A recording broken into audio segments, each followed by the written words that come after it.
From Saikong, we head to Kowloon Bay, where a visionary eco-building design is promoting a low-carbon mentality among the local community and abroad. Let's see what Tiff has in store for us. Hi guys! Does anybody know what goes into the urban planning of a public space? I don't, but I found a very interesting place here that leaves a minimal carbon footprint. So let's go figure out what that means.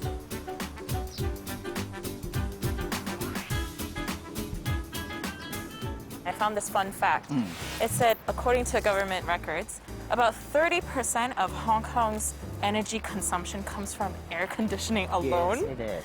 And in Hong Kong, we have to be mindful for commercial buildings. It takes substantial portions of our carbon footprint. It is something like more approaching 3/4 of our total energy use for buildings. 3/4? Yeah. Well, in temperate climates, when you deal with heating, that is less energy consuming. When you deal with air conditioning, cooling, space coolings, well, some of the conventional methods actually, they try to overcool the space in order to take out the moisture. And that is, I guess, that is something we need to rethink when we think about how we can give the great ventilation. These days, we are all concerned about ventilation. Right, exactly. But, ventilation can be decoupled with space cooling.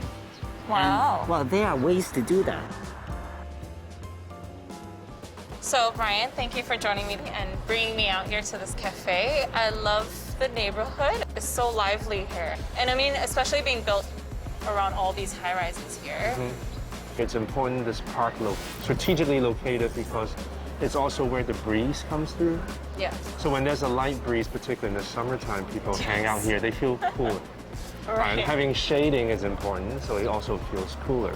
But more importantly, having a park here helps to create a more human-centric space, allowing people to see out green space. Yeah. But having the experience is also important. But when we design this, we leave sort of this gap. See, between this building and that building, there's a gap right there. Yeah. That gap is purposely left open so that the air, the wind, the breeze wave can flow through and then can blow it all the way to that side of the park.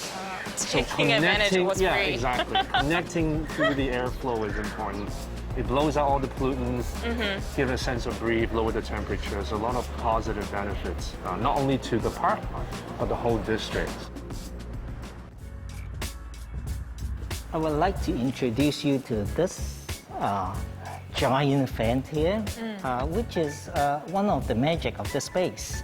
Okay. Because, this is a big fan, which is specially designed with its blade sections to actually move high volume air around it. Okay. But it moves very slow. We know we don't need to cool the whole space, so that's why we introduce underfloor cooling close to the occupants, and the cool air reach direct to the people, pick up the heat, and then move up. So this is a very energy efficient manner to cool the space. To mitigate that effect, we introduce source, a diffuser with a small blade, which create a swirl air movement. So the air comes up very gentle.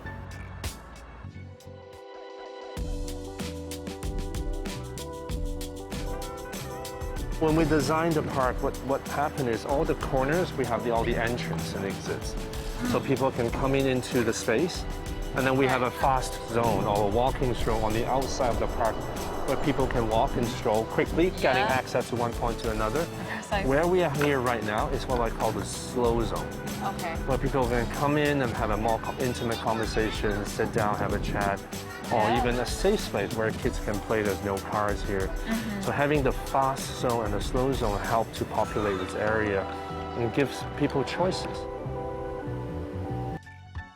Well, this is the heart of the buildings where all the energy exchange happens. Wow. Well, you can see that is our tri-generation plant, where it gives out electricity, cool and heat for the air conditioning system to work. And it works together with the photovoltaic panels on the roof to give out the renewable energy we want. We are actually coming under another source of power for this building, the solar power. Okay. And this is where we install the solar panels. These red boxes we call the inverter.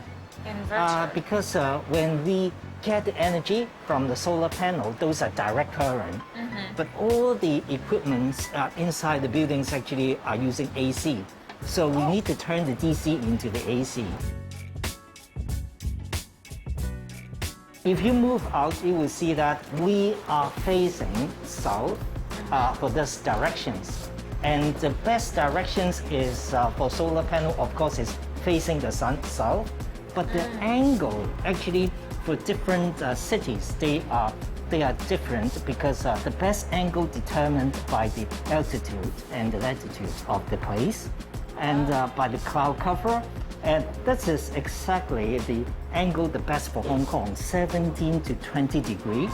So you can see it is the roof which are angled in such a slope.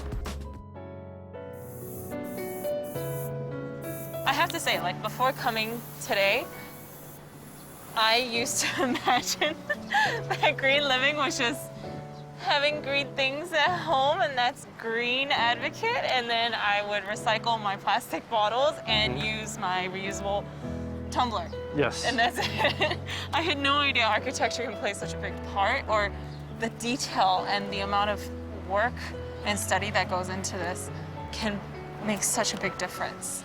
It's important. As architect, we work with our parties, engineers, and all that to make sure that every decision we make behind it has a purpose. It has to look good, have to enjoy it, but the amazing thing is if we did it right, people won't notice. And I think that's what I call a good design, is not to be very conspicuous about it, but when you use it, engage it, you go, oh, it's very good.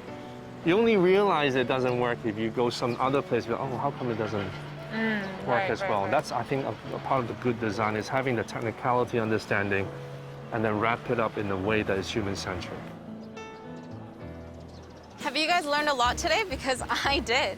To learn all about the design and the efforts that go into sustainable architecture, all the way to the impact and changes it can bring to a neighborhood through public infrastructure. So now that we've discussed the residential as well as the public space, let's go and explore a little bit more about commercial spaces that's invested resources into sustainable living in a different way.